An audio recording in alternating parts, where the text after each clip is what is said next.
Hey guys, it's me, Seren, back with another video. So today is International Women's Day, and I wanted to do this video based off a couple things. So someone left a comment on, I believe it was my Black Panther review video that went up yesterday.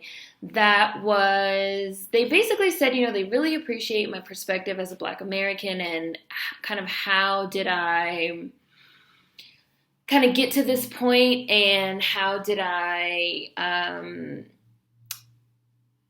wish I had like the exact comment, but there's like so many comments now on that video and I don't think I saved it or screen grabbed it. Hopefully I can like find it.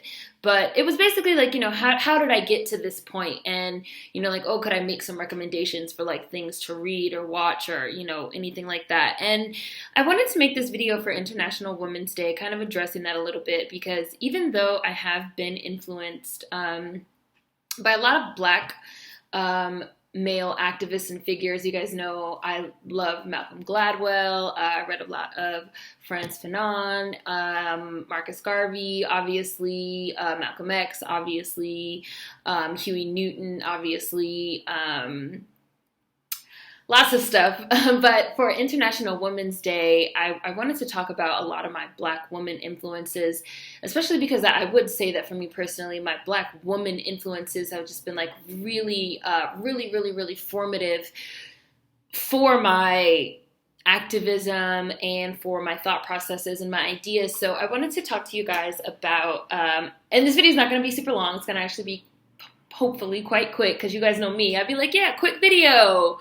SpongeBob voice, 35 minutes later. So hopefully this one will be quick. I just want to talk about 6 women in particular that have really had an impact on me. And I'm also going to like read you guys some direct quotes and some work of theirs that hopefully you guys could find inspiring. And of course, there will also be links in the description box, articles you can read and books you can check out and lectures and things like that. So of course, anyone that's been following me for a substantial amount of time knows that I love Joy DeGruy, Dr. Joy DeGruy, whose theory on post-traumatic slave syndrome just completely changed my life. I read her book in 2015, and then I just got hooked on her stuff, and I watched, even if you don't read her book, you can watch like her lectures on YouTube. They have like whole series of her lectures. Sorry, I can like feel something on my mouth. Sorry.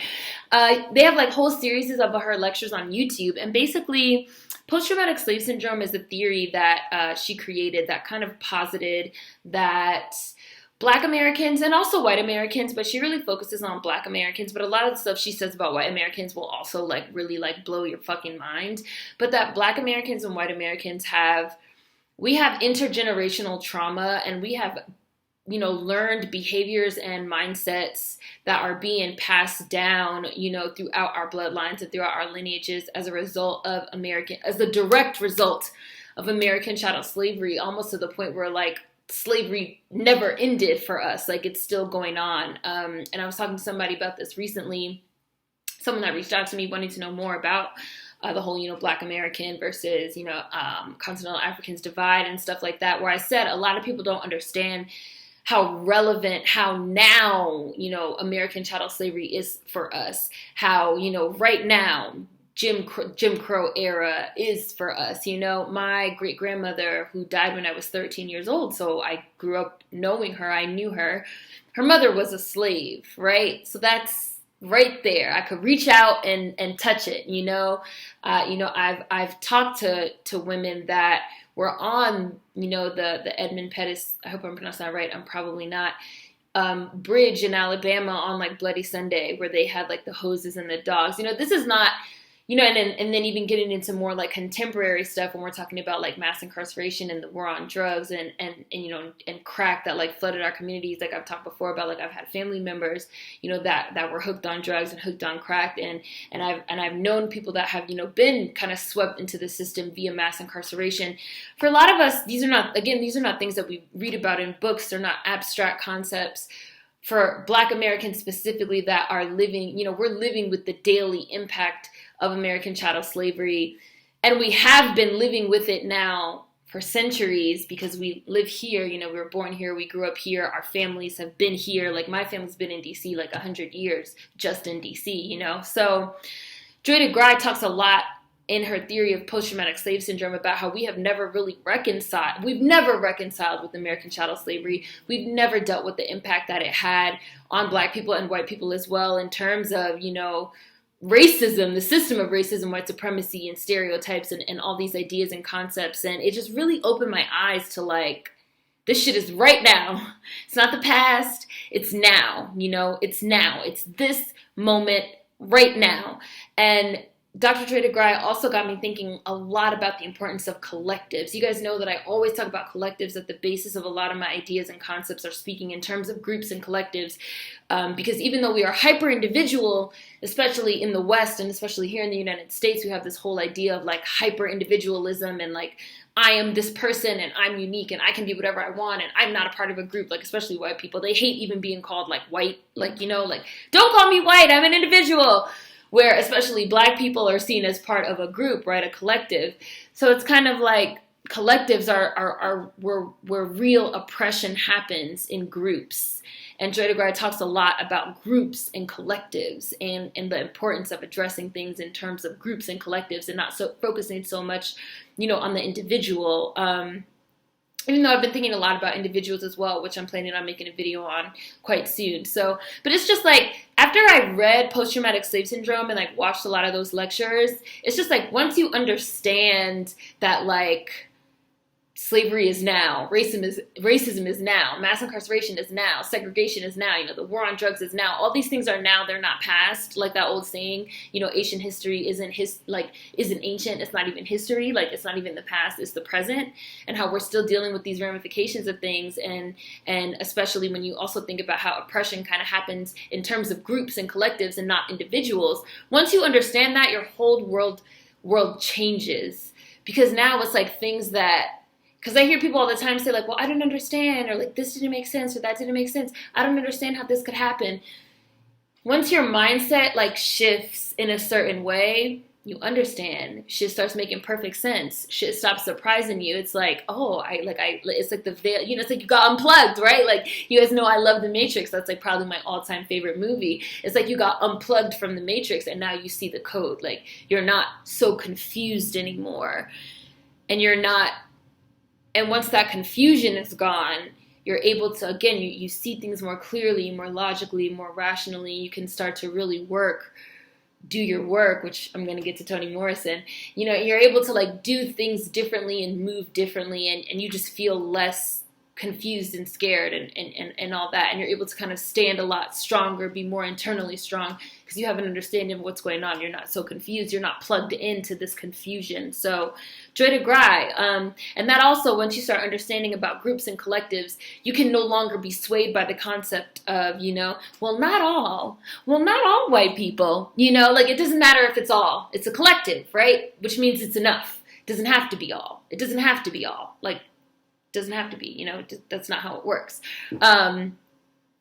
And yeah, like Dr. Joy DeGruy got me also, again, thinking about, you know, intergenerational trauma and actions and ideas that are kind of like passed down amongst the descendants of American chattel slavery, some good, some bad, you know, just the fact that we're still reckoning with all this stuff in our daily lives in a way that people don't like to talk about. And for me, I decided, well, I'm going to talk about that shit. We about to talk about it. You know, I don't care if people don't like it, if they think I'm angry, if they think I'm hostile, if they think, you know, whatever they think, if it makes them uncomfortable, you know, if they think I'm making it a big deal, that shit is ancient history, it's in the past. Like, no, it's now, and we need to talk about it. So Joy DeGruy, hugely impactful. Toni Morrison, who you guys know I love. Her lecture, Portland, Oregon, at the University of Portland, 1975, where she talks about doing your work. I did a whole video on do your work. Game changer for me. Totally, again, a moment that completely changed my mindset, because Toni Morrison talks about entirely decentering white people from your life and your thoughts. So even if the fact that maybe you can't entirely decenter white people from your whole life because maybe you have a white boss, or, you know, you have a white bus driver, or, you know, you can't like completely avoid white people, but you can decenter them from your own mind. You can decenter them from your thoughts.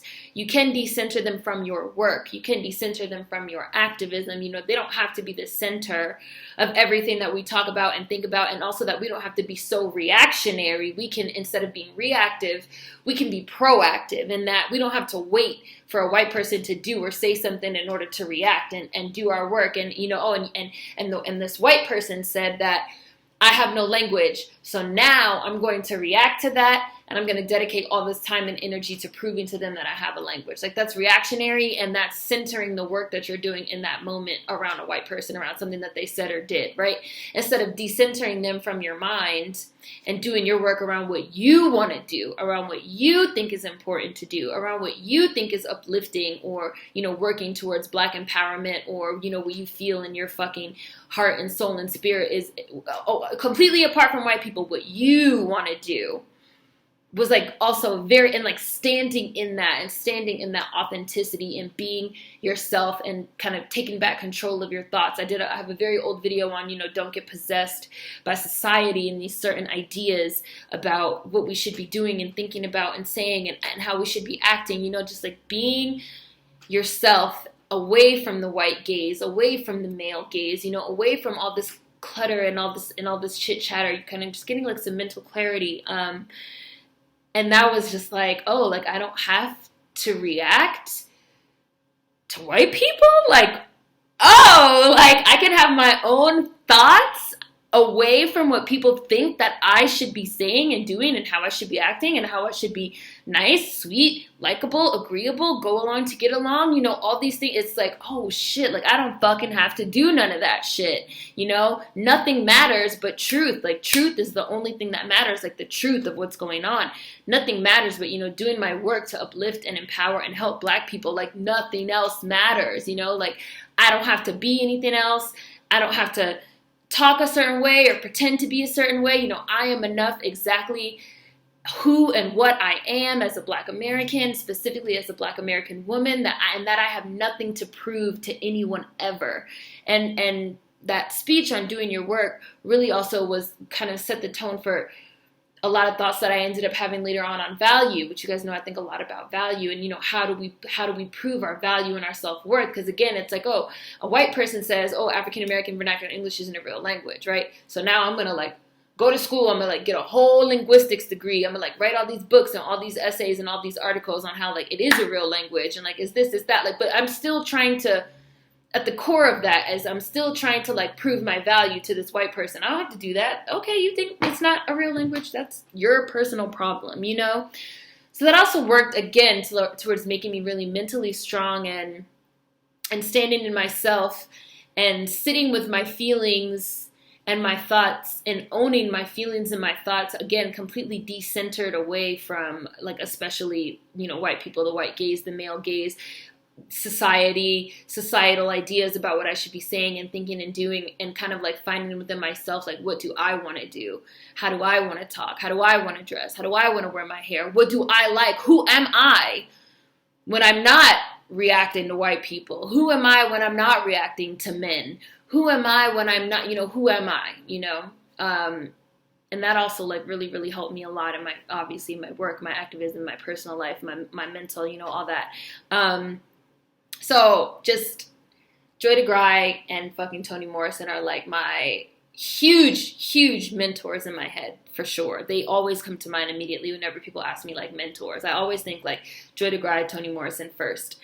Angela Davis, who we should all know, really got me thinking about the way that and I feel like a lot of people don't know that Angela Davis talks about this, but she got me really thinking about the way that we adopt, and I did a video on this as well, racist, white supremacist language, and the way that we address issues in our communities, particularly the way that we talk about gendered violence enacted by Black men against Black women. Angela Davis gave a lecture called The Color of Violence, which you can read transcribed. Of course, I'll have a link in the description box, where she basically talks about how do we combat, this type of violence, gendered violence, domestic violence, abuse, especially enacted by Black men against Black women.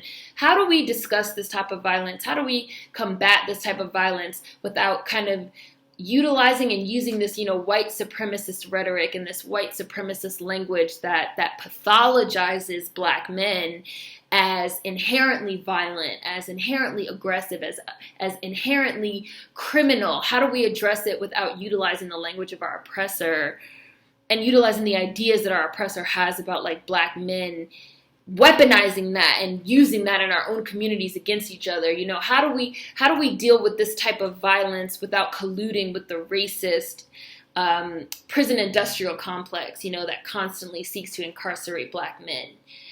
How do we, because like gendered violence is an issue, right? Like violence enacted by Black men against Black women is an issue. Domestic violence is an issue. Rape is an issue. Rape culture is an issue. And I feel like I see this so much, which I talked about in my video. It was called like We Need to Talk. I feel like I see this so much, people literally using like straight up white supremacist rhetoric and the way that they talk about Black men, and it makes me so uncomfortable. And it made me uncomfortable for a long time, but I couldn't really put into words what exactly was making me uncomfortable. And then I read this article by Angela Davis, and then I like read some more of her work on this issue, and I was like, that's what it is. Like a lot of the ways that we talk to each other is really emulating, our oppressors. Like our oppressors tell us that like Black men are savage and violent and animals and thugs and criminals. And so we kind of emulate that and mimic that and use that same dialogue and use a lot of the same type of words and phrases and we pathologize, them, instead of trying to figure out how do we combat this without, again, colluding with our oppressors and colluding with the mass, incarceration, the prison industrial complex. And that was really also, again, a game changer for me, and just being really cognizant and aware of, and in other ways too, what type of language, what type of language am I using? What type of language am I even using in terms of my activism? What type of language am I using? Just being like really aware and cognizant of like the words that I'm using, the phrases that I'm using, the way that I'm talking about certain things. Where did I hear this? Again, like don't get possessed by society. Like, are these really my ideas? Is this am I really expressing myself the way that I really want to? Where did I get this? Being aware. Like I can say, like I read this Angela Davis piece and it gave me certain ideas. I know where the ideas came from. They're not just kind of, stuff floating around in my subconscious that I've latched onto because, we pick up and we internalize so much stuff, again, from the media and from the TV and the music and the movies and the stuff like that, which I've talked about before. People love to say like, oh, I was raised so great and I don't have any problems. I don't have any issues. It's like, well, but at a certain point, you left out of your house, you went to a friend's house, you went to school, you rode the bus, you watched TV, you watched a movie, you read a book. And we all have we have all internalized, and this also gets back to post-traumatic slave syndrome, that we have all internalized ideas and beliefs and concepts about ourselves and about each other. And again, 9 times out of 10, in Black people, this kind of manifests, especially Black Americans, as internalized anti-Blackness, as self-hate, as colorism, as sexism, as homophobia, as all these isms, and just being able to see that and kind of talk about it and deal with it and reconcile it and try to figure out new ways to deal with some of these issues and problems in our communities without utilizing the ideas and language of our oppressors. And to even kind of get on that a little bit more, in addition to what I was saying about Toni Morrison, I've had people say like, well, why do I want to talk about colorism, or why do I want to talk about certain issues that's going on in the Black community? And, there's more important issues, like our real enemy is white people, which I feel like we center white people so much, but it's like, if white people disappeared tomorrow, if we all woke up tomorrow and there was no more white people and white people were gone, like, I don't know if you guys have ever heard that old, or read that old short story, which was like, if the aliens came and like took all the Black people away, like what would happen to the United States? Like, what would happen, right? Without fucking, especially like Black American like culture, like the way we drive culture, like niggas would be lost. The world would end. Like niggas would be lost. Like if all the fucking Black people disappeared, like people wouldn't know what to do. Like they wouldn't know what to fucking do with themselves.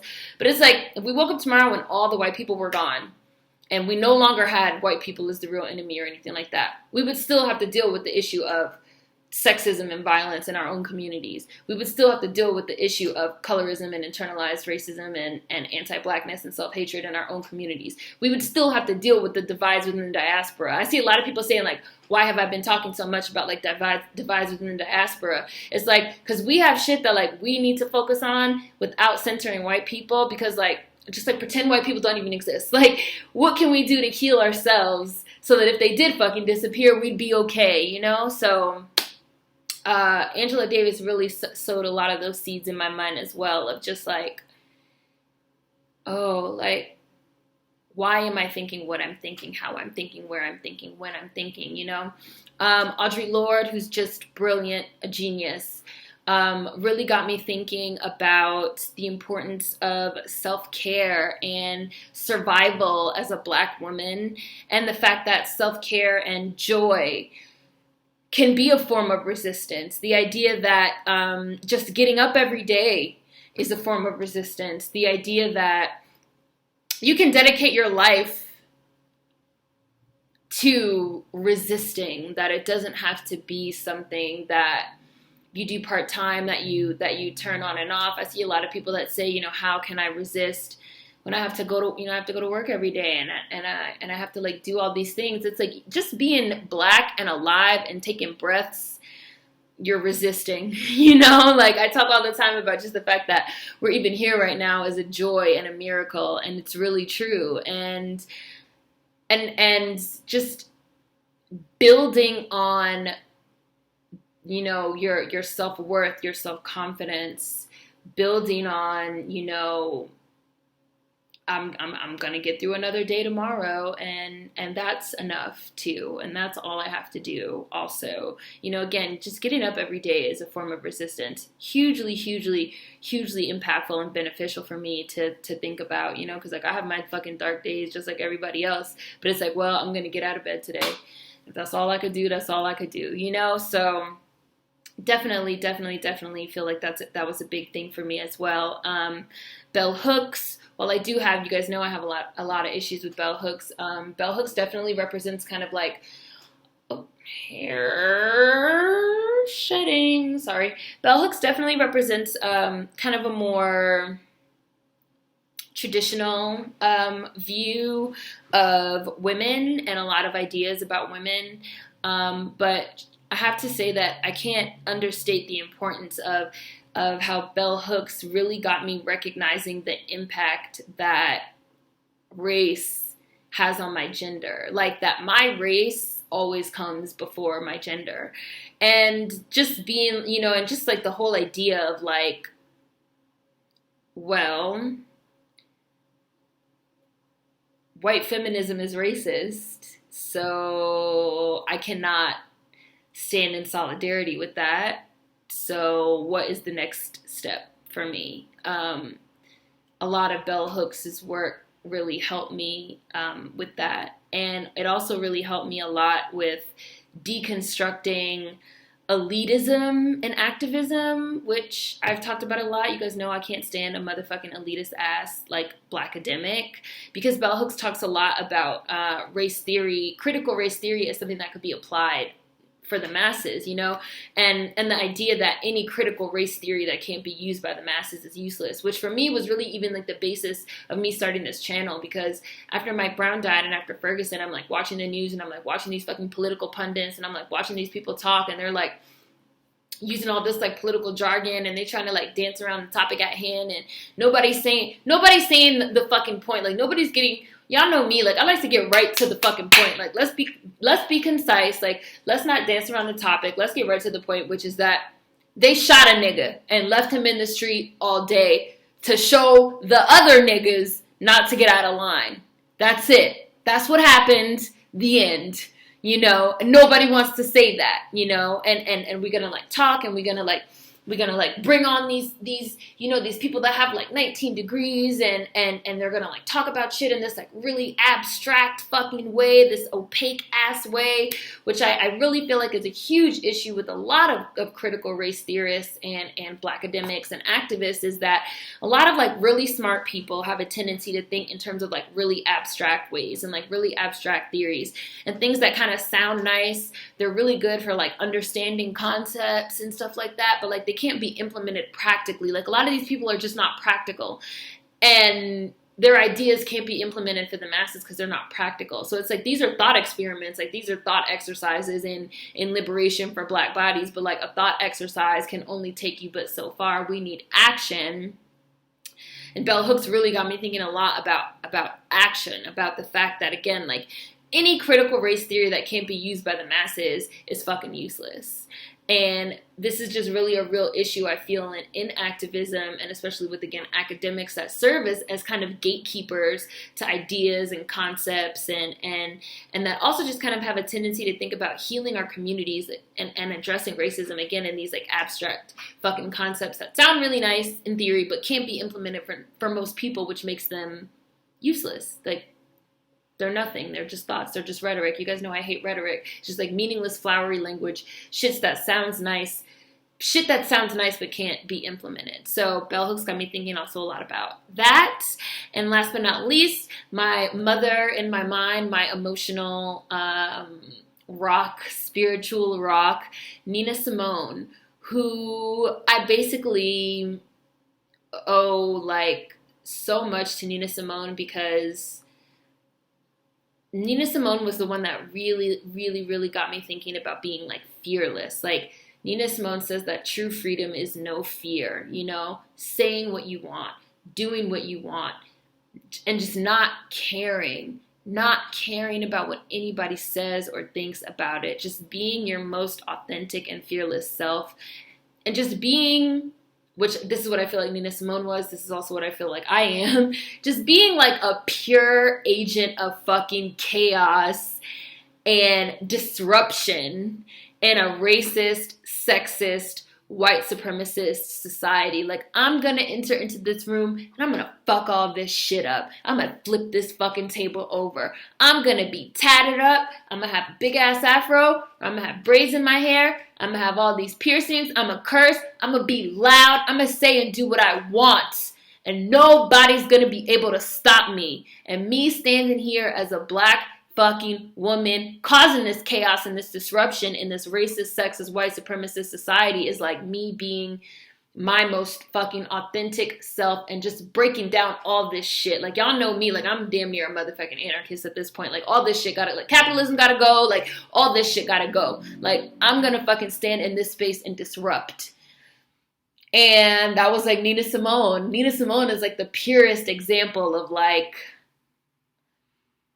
being a physical embodiment of like, fuck everything, like revolution. Like, I'm gonna be the physical embodiment of like revolution in every space that I'm in. Nobody is gonna police me. And especially, I feel like Black Americans especially are policed from the cradle to the grave. Like, we are policed. Our actions are policed. Our thoughts are policed. The way we talk, the way we dress, the way we fucking wear our hair, everything is policed. Everything is like, do this, don't do that, say this, don't say that, act like this, do this, be this, act this way, which is why I also hate respectability politics. Do this and you're going to get ahead. Wear your hair like this and don't talk like that and don't do this and don't do that. And I'm just like, nope.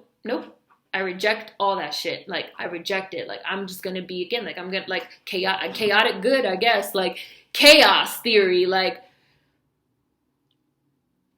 burn it all down in my fucking Killmonger voice, like, burn it all has to go.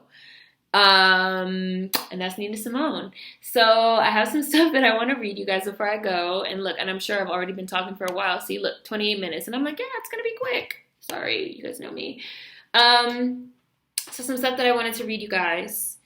I have it ready to go on my phone. Okay, so Toni Morrison. Well, actually, I'm going to start with Audre Lorde.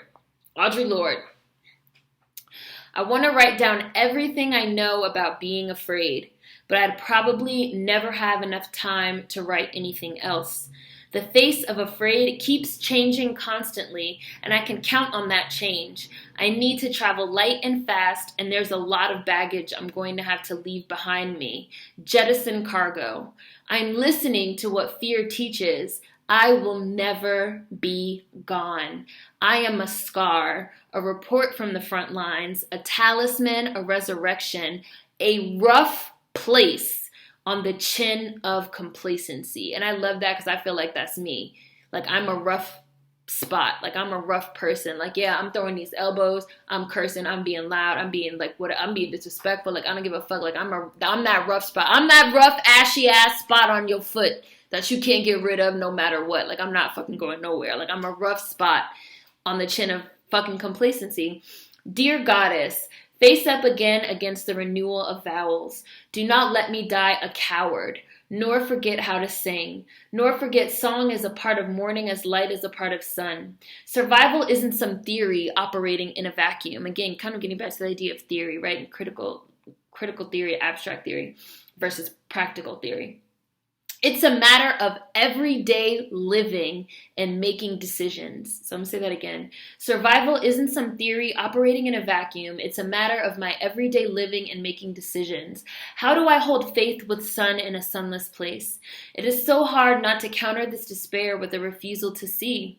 But I have to stay open and filtering no matter what's coming at me, because that arms me in a particularly Black woman's way. I am saving my life by using my life in the service of what must be done. I am saving my life by using my life in the service of what must be done. And that's Audre Lorde from A Burst of Light and Other Essays, which of course there'll be a link in the description box. So let's get to Toni Morrison. I've said this a million times if I've said it once, and I'm going to say it again. The function, the very serious function of racism is distraction. It keeps you from doing your work. It keeps you explaining over and over again your reason for being. Somebody says you have no language, so you spend 20 years proving that you do. Somebody says your head isn't shaped properly, so you have scientists working on the fact that it is. Someone says you have no art, and so you dredge that up. Somebody says you have no kingdoms, and so you dredge that up. None of that is necessary. There will always be that one more thing. And there's another quote that I want to read you guys where she talks about who she writes for specifically, right? Because Toni Morrison gave a really famous interview once where she talks about how in her writing a lot of people have said, like, well, when are you going to write like real books, as in books that are centered around white people? And she's like, I have no interest in writing about white people. I don't find them interesting. Like, I don't care. My books are real. That's it. I'm speaking to my audience. So the quote is, I'm not talking to white people. I'm talking in my books, I'm reading them, so I'm talking to me, which means I'm talking to Black people. Yes, that's what I wanted to avoid. Once I took white people out. I say white men, but I mean white people. It's like the whole world opened up. You can imagine anything, everything. It's like once you start centering white people, once you stop centering white people, your whole world changes completely. And people be like, did you like see the annoying thing that Kim Kardashian did? And you'd be like, no, nor do I fucking care. So I'm going to read you guys some of a little excerpt from Angela Davis from The Color of Violence. Given the racist and patriarchal patterns of the state, it is difficult to envision the state as the holder of solutions to the problem of violence against women of color, right? Which is that right there. Like, we cannot keep expecting to collude with the state to fight against violence and like gendered violence and like rape and stuff. Like, the state is fucking complicit and complacent in violence against Black people. So like, how can we go to this? Like, it makes no sense, right? Violence is one of those words that is a powerful ideological conductor, one whose meaning constantly mutates. I want to skip. We must learn how to oppose the racist fixation on people of color as the primary perpetrators of violence, including domestic and sexual violence, and at the same time to fiercely challenge the real violence that men of color inflict on women. These are precisely the men who are already reviled as the major purveyors of violence in our society. The gang members, the drug dealers, the drive-by shooters, the burglars, and assailants. In short, the criminal is figured as a Black or Latino man who must be locked into prison. How to develop an analysis that furthers neither the conservative project of mass incarceration or sequestering millions of men of color in accordance with the prison industrial complex, and how do we also not abandon poor women of color to a continuum of violence that extends from the sweatshops to the prisons to the shelters and into bedrooms at home? So we're already reckoning with a system that views Black men especially as violent criminals and thugs. So we cannot continue. We cannot view Black men as violent criminals and thugs that are like inherently gonna like beat the shit out of Black women and like collude with the system against them. We can't do that. We cannot do that. And I've had to fucking talk to some of y'all in the comments about that shit too, because that shit's not allowed on this channel. Just so y'all know. Next one, Joy DeGruy. The first thing you must do to remove cognitive dissonance is you must justify your behavior. The second thing you must do once you have justified your behavior is you have to relabel the people you are oppressing in a way that justifies your behavior towards them. How does white racism adversely impact the lives of Black people in America as an entire group of people versus how does Black racism or reverse racism adversely impact the lives of white people in America? As an entire group, Black people can hate you, call you names, but they cannot adversely impact your life as a white person. Like, period. That's it. That's it. Racism is about more than just, I don't like you. Racism is about the ability to impact the lives of an entire group. Racism implies that there isn't only prejudice, but the power to act on that prejudice and to adversely impact a group. That's the difference. The first issue in America was the concept of the Constitution, a document that promised freedom and democracy while coinciding with the genocide of the Native Americans and the enslavement of African people. There is a glaring contradiction that created cognitive dissonance, and that is from Post-Traumatic Slave Syndrome, which I really cannot fucking recommend enough. Like, if you haven't read that shit, you need to get on that. Nina Simone, last one, and then I'm going to be out of here. I choose to reflect the times and the situations in which I find myself. That, to me, is my duty. And at this crucial time in our lives, when everything is so desperate, when every day is a matter of survival, I don't think you can help but be involved.